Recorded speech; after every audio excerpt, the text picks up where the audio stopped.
Whether you like it or not, alcohol is a destructive and addictive drug. It does absolutely nothing for anybody, and it is slowly destroying every single cell in your body, and it will take years off your life expectancy. And the reason why I'm making this video today is not to scare you, but it's to give you an alternative look at the world. At the end of the day, there are people out there that want you to be addicted to alcohol because they profit billions and billions of dollars. So today, I want to get real with you. I don't want to give you some advertisement that shows a few people relaxing on the beach. Today, I want to give you some truthful information that will help you come to a logical conclusion to not drink alcohol. So we're going to unpack 6 ways alcohol is killing you. Let's dive straight into it. And number 1, it's disrupting your metabolism, leading to things like obesity and diabetes type 2. So the average alcoholic beverage has between 100 to 300 calories in it. These are so-called empty calories, devoid of micronutrients, nutrition, vitamins, minerals, and antioxidants. Not only that, but alcohol can have a stimulating effect on the appetite, and for the wrong kind of food. Just take a think back to the last time you had a few drinks and then got an intense craving for something like carrots. Sounds a bit like a bad joke, doesn't it? Well, it is absolutely no coincidence that you'll always find fast food joints,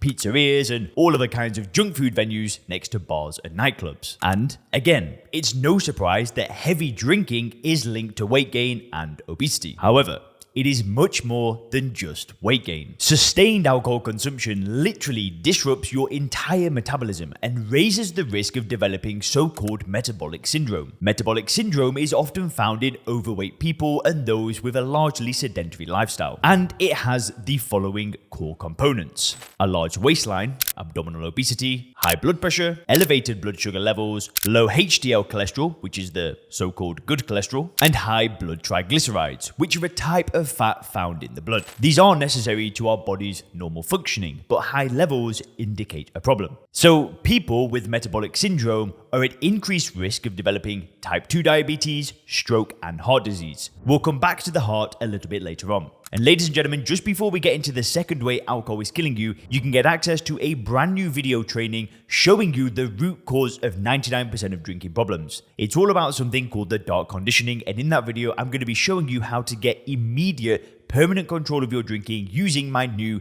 breakthrough method. So after you've watched this video, definitely go down in the description to get access to that video training. 2. Alcohol gradually mutates all cells it comes into contact with. So alcohol is a proven carcinogen. Cancer is actually one of the leading ways in which it kills. Roughly 430,000 people die of alcohol-related cancers every single year. Yet, despite this massive number of deaths, the wide public remains largely unaware and uneducated. I invite you to ask a friend or acquaintance if they've ever heard of alcohol causing cancer. Chances are they will say no. And if they do say yes, I'll bet you almost all of them will mention maybe their mouth, throat, or liver. But the sad reality is that alcohol mutates every cell in the body that it comes into contact with, which is why the list of alcohol-related cancers is so long. Here's how much heavy drinking increases your risk of various tumors. Oral cavity, around 5-fold increase; larynx, 2.5-fold increase; pharynx, 5-fold increase; esophagus, 5-fold increase; colon, 1.4-fold increase; and liver, 2-fold increase. But there are also some surprises. There are some types of cancers that you wouldn't necessarily expect in body types that don't come into direct contact with alcohol. For example, alcohol raises the risk of breast cancer by up to 60% in women who drink heavily. And when you consider that breast cancer is by far the most common type of cancer in women, a 60% increase translates into hundreds of thousands of extra cases annually. What's more, unlike other types of cancers, there is no safe threshold of drinking. Every single drink a woman has over her lifetime raises her risk of breast cancer ever so slightly, starting with the very first one. Scientists suspect one of the ways alcohol does this is by raising the levels of estrogen in the body. Alcohol also inhibits the absorption of certain nutrients and raises oxidative stress, all of which can directly raise the risk of cancer. Number 3, destroying your liver. The human liver is the body's workhorse. It's our largest internal solid organ and performs a very wide range of tasks, including a lot of the body's dirty work. Among its more than 500 functions, the liver, it regulates blood clotting, it regulates amino acids, it produces a liquid called bile. Now, this is involved in a host of functions, including digestion, excretion, absorption, and hormone metabolism. It produces various proteins necessary for normal functioning. It stores vitamins and minerals. It manufactures and stores glucose. It filters all the blood and breaks down toxins and poisons. And it's in this last capacity where the liver crosses paths with ethanol. Up to 90% of the alcohol that we ingest will be broken up in the liver. And unfortunately, the very first compound that our liver will break the ethanol into is acetaldehyde. Now, this is even more toxic than the ethanol itself. And though it stays in the liver for only a few minutes before being further metabolized, acetaldehyde is responsible for most of the damage to it. Due to its chemical structure, it's a highly reactive molecule that likes to react with proteins, DNA, and lipids. Basically, every single thing that it comes into contact with. Aside from the direct effects of acetaldehyde, scientists believe that alcohol also disrupts the liver through a number of other ways. These include the production of free radicals, also known as oxidative stress, inflammation through immune system overactivation, damage to the liver mitochondria, which are the structures in the liver cells responsible for energy generation, and the end result of all of this is a predictable pattern of disease progression. The first stage in the liver's destruction is called fatty liver. This is exactly what it says on the tin, the buildup of fat in the liver. It occurs in up to 90% of all drinkers and often has no visible symptoms. It's also reversible pretty easily if the person stops drinking. The second stage is called alcoholic hepatitis and fibrosis. At this stage, scar tissue begins to replace regular healthy liver tissue. The most common and well-recognized symptom is jaundice, the characteristic yellowing of the skin and eyes. Other symptoms are a loss of appetite, weight loss, nausea and vomiting, as well as weakness. If the person stops drinking at this stage, the condition will, more often than not, reverse. The third and final stage is cirrhosis, which is end-stage liver disease. Up to 20% of heavy drinkers will progress to this stage, which is generally irreversible and terminal. Symptoms are the same as alcoholic hepatitis, only more severe and painful. Life expectancy at this point is between several months and a few years. Cirrhosis of the liver is currently the 12th leading cause of death in the United States. The tragedy is that most of these cases are completely preventable. 4. Messing up your cardiovascular system, which leads to irregular heartbeat, blood pressure, and stroke. So when we spoke about alcohol and cancer a few minutes ago, we saw how your risk of developing certain kinds of cancers goes up from the very first drink. With other types of alcohol-related damage, most actually, this is not the case. You have to consume a certain amount of alcohol over your lifetime for the damage to appear. An example of this is the heart and cardiovascular system in general. Doctors and public health researchers have found that mild to moderate consumption of alcohol doesn't have to appear to have a negative effect. But heavy drinkers develop a range of unpleasant conditions. We can divide these into 4 general categories: high blood pressure, irregular heartbeats, structural heart defects, and strokes.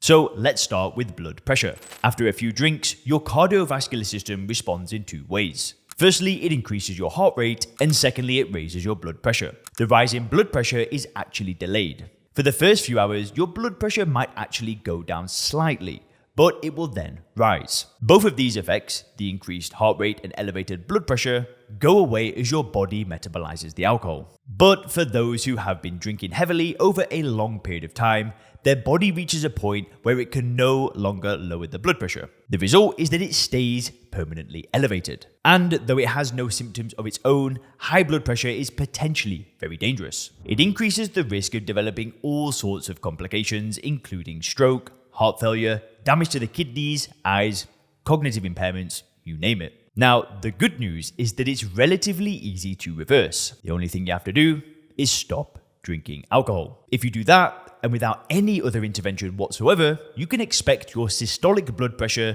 to drop by up to 4 millimeters of mercury and your diastolic blood pressure by up to 2.5 millimeters of mercury. Alcohol also disrupts the electrophysiological environment of the heart cells, which can lead to irregular heartbeats, so-called atrial fibrillation. This can happen after only a few intense drinking bouts, but will typically then resolve after a few days. Doctors used to call this holiday heart syndrome, as it was commonly observed in people returning from binge drinking trips. In heavy drinkers, however, the atrial fibrillation can become persistent and chronic. It can then present some serious health complications, including stroke and heart attack. But alcohol and its major metabolite, acetaldehyde, also directly attack the heart muscles. After years of heavy drinkers, these muscles can eventually give out. They stretch and enlarge, giving rise to a condition called alcoholic or alcohol-induced cardiomyopathy. Because of their distorted shape, the heart muscles become weak and cannot function properly. The two muscles that are especially prone to this are the left and right ventricle, which pump blood to the rest of your body. With these muscles compromised, blood flow in the entire body is affected, leading to a variety of symptoms that include difficulty breathing, weakness, buildup of fluid in the lower legs, chest pains, loss of appetite and muscle mass, and much more. All of the conditions described above, namely high blood pressure, irregular heartbeat, and cardiomyopathy, all increase the chance of stroke. Alcohol-related strokes kill over 1,000 people a year in the United States, with many thousands more suffering serious and often irreversible injury. And number 5, it decreases your brain mass. In the early 1980s, a team of researchers from a hospital in Oslo, Norway, examined the brains of 545 deceased heavy drinkers. They compared them to a sample of brains from 586 non-drinkers. And their findings were absolutely stunning. The brains of the heavy drinkers weighed less than those of their non-alcoholic peers, and the difference was on average 33 grams. 1,430 grams for the control group versus 1,399 grams for the heavy drinkers. Now, 33 grams may not sound like a lot, but when you're talking about the human brain, it translates into an astronomical number of lost brain cells. Now, in addition to this generalized brain atrophy, nearly 27% of heavy drinkers also had atrophy of the cerebellum. This is a large structure in the brain, towards the back of the head, and it's critical in the coordination of movement. In the decades since that pioneering study, many other scientists have replicated and expanded on these original findings, which are now uncontroversial. In this image, you can see how the brain of a male heavy drinker in his late 50s compares to that of a similar-aged man with limited alcohol consumption. The difference is not subtle and easily visible even to the naked eye. Scientists aren't exactly sure what causes this brain shrinkage. They suspect it's a combination of alcohol's direct neurotoxicity along with the chronic nutritional deficiencies common in heavy drinkers. Whatever the case, we know certain parts of the brain are particularly susceptible. We mentioned the cerebellum. Other affected areas include the outer parts of the brain, the cerebral cortex, as well as the hippocampus, a structure of the brain critical to learning and memory. There are also several other commonly affected areas. I won't bore you with the anatomy, but you can pause and study the image on the screen right now if you're interested. Now, after all this, you probably won't be surprised to hear that chronic drinkers perform worse than matched controls on a wide range of cognitive tests. On more or less every single neuropsychological task that there is, heavy drinkers perform worse than matched controls. These impaired cognitive declines include verbal fluency, learning and memory, visual learning and memory, visual spatial abilities, speed of processing, working memory, and problem solving. Pretty depressing stuff. The good news is that after abstinence, most of these deficits will start to reverse, though they will probably never recover completely. Now, in some cases, chronic alcohol abuse leads to a complete collapse of the brain, so-called alcohol-related dementia. Here, the person has debilitating memory loss, and they struggle to do even simple everyday tasks. And at number 6, it weakens your immune system. Compared to non-drinkers, heavy drinkers face a massively increased risk of developing respiratory infections like pneumonia. By some estimates, their risk is up to 80% higher. This link is nothing new. More than 2 centuries ago, Benjamin Rush, a founding father and the very first Surgeon General of the United States, noted that pneumonia and tuberculosis were far more common amongst drinkers. Not only are these conditions more prevalent among drinkers, but they are also more likely to have poorer outcomes. In other words, longer recovery times and sometimes death. Scientists suspect that alcohol compromises the immune system in several ways. It can lower levels of critical immune cells like CD4 and CD8 T cells.